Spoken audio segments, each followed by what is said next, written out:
Finally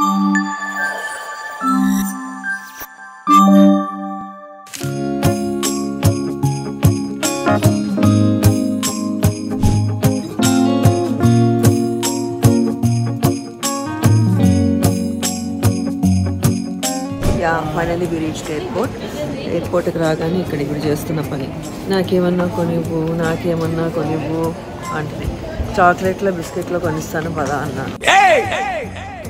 కాదు చాలా రోజులైంది ఏదైనా జ్యువెలరీ కొనుక్కొని. ఎయిర్పోర్ట్కి వచ్చి జ్యువెలరీ కొనుక్కుంటావా? అది గోల్డే కానీ అక్కడ ఏమీ లేవు ప్రస్తుతానికి మన దగ్గర అంత డబ్బులు కూడా లేవు. ప్రమాదం జరగబోతుందని అర్థమైంది. ఏంటి నాన్న నేనే కొంచెం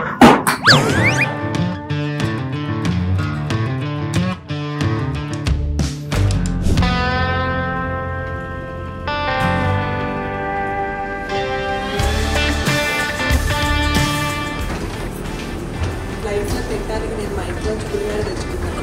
నిమ్మకాయ పులిహోర. పులిహోర అంటే నాకు చాలా ఇష్టం.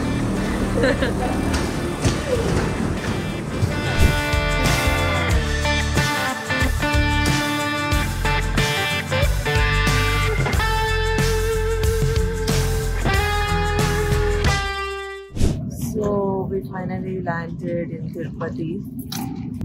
మా లగేజ్ కూడా వచ్చేసింది. సుప్రీత మేడం కష్టపడుతున్నాము. So let's go.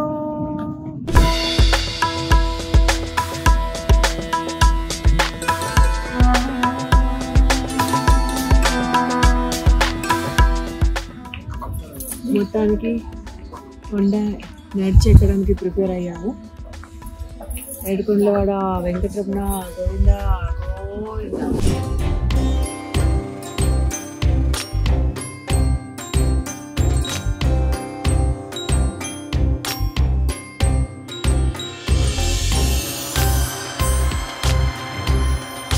$1600 అయిన తర్వాత మాకు ఆయన కనిపించాడు దేవుళ్ళగా.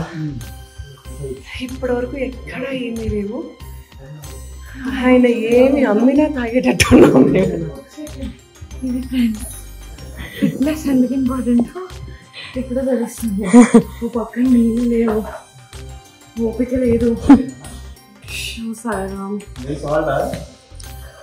Free salt. మన కొంట్లో ఉన్న యాంగ్జైటీలకి వాటికి వీటికి సరిపోయిందయా అనుకోరు కానీ టఫెస్ట్ జాబ్.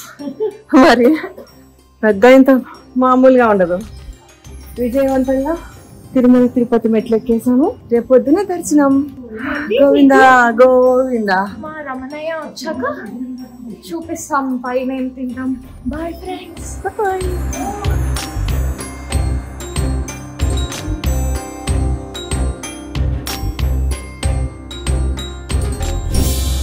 తిరుపతి ట్రిప్ చాలా స్పెషల్ అని అదేంటో మీకు కొంచెంసేపట్లో తెలుస్తుంది. ఫైనల్గా మేము వచ్చేసాం. ఇదే మా గెస్ట్ హౌస్. అండ్ ఇప్పుడు అసలు ఘట్టానికి వెళ్ళబోతున్నాం. నేను శ్రీవారికి నా పన్నీళ్ళు ఇస్తానని మొక్కుతున్నాను. సో గోవింద దగ్గరికి వెళ్ళి పన్నీళ్ళు ఇచ్చేసి వస్తా.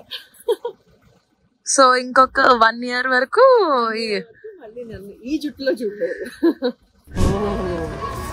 చాలా చలేస్తుంది. ఏదో చెప్తానన్నా చెప్తా. ఇది ఇట్స్ బీన్ ఆల్మోస్ట్ 20 years అనుకుంటా, లేక 80 years ముందు ఒకసారి చేయించుకున్నాను. అప్పుడు నాకు అసలు ఆ వీడియో ఫొటోస్ ఏమీ లేవు అప్పుడు. అంటే ఎందుకు తీసుకోలేదో ఆ పిక్చర్స్ లేవు. అర్రే అప్పుడు ఎట్లా ఉన్నానో తీసుకోలేదే అని మిస్ అయ్యాను.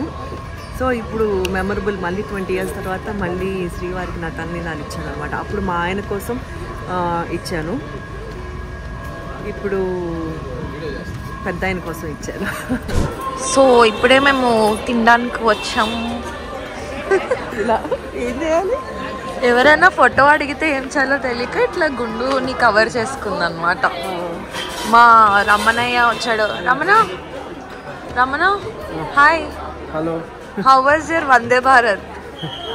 అంటే రైట్ టైంకి బయలుదేరి ఉంటే చాలా బాగుండేది. 6 o'clock బయలుదేరాల్సిన ట్రైన్ 11 అయింది సికింద్రాబాద్ లో. తిరుపతి రీచ్ అయ్యేసరికి నేను చెప్పా గైస్ మూసుకొని ఫ్లైట్ లో రవ్వని హెచ్చులు చేశాడు. అంటే ఏదో వందే భారత్ అని ఇప్పుడు ఎక్స్పీరియన్స్ చేద్దామని 9 అయింది. వందే భారత్ కదా ఎక్స్పీరియన్స్ చేద్దామని ఎక్కాను. సో అది రైట్ టైంకి బయలుదేరి ఉంటే ఎక్స్ట్రాడినరీగా ఉండేది జర్నీ. సో 6 అక్కడే 11 అవ్వడం వల్ల దిగేసరికి 8 అయిపోయింది. సో అందుకు హారిబుల్ అనిపిస్తుంది, లేదంటే జర్నీ ఎక్సలెంట్. మా అమ్మ గుండు ఎంత తెల్లగా వేస్తుందో. ఎవరైనా అంటే నీట్ గుండె అయిపోయిన తర్వాత అట్లాగే ఉంటుంది మందైనా. సో మేము తినడానికి వచ్చాం ఫ్రెండ్స్. సో ఇక్కడ టెంకాయ్ నుండి అని ఉంది, అక్కడికి మీరు వస్తే క్లియర్ పట్టి మీకు గోపురం వ్యూ అంతా ఉంటుంది. సో మంచిగా మీరు ఫోటోలు అంతా తీసుకోవచ్చు. అక్కడికి వచ్చి మీకు చాలా షాపింగ్ కూడా ఉంది. ఒకవేళ దేవుడు పట్టాలి ఏమైనా కావాలి, పువ్వులు అమ్ముతున్నారు. సో ఇది ఎట్లా రావాలంటే ఎగ్జిట్ నెంబర్ 5కి వచ్చాక లోపలికి వస్తే ఇక్కడ టెంకాయ్ ఉండి ఉంటుంది. సో మీకు ఈజీ అవుతుంది అనమాట.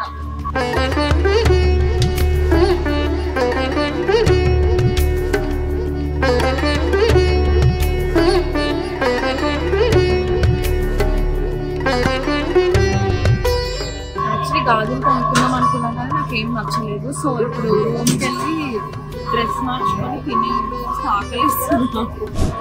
సో ఇప్పుడే మా దర్శనం అయిపోయింది, చాలా బాగా అయింది. అండ్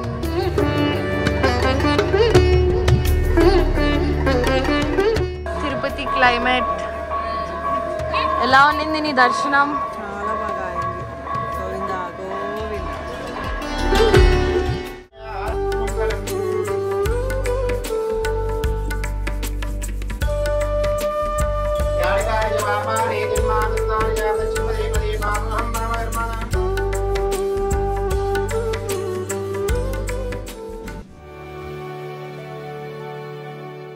ఈ 2023 ఎండింగ్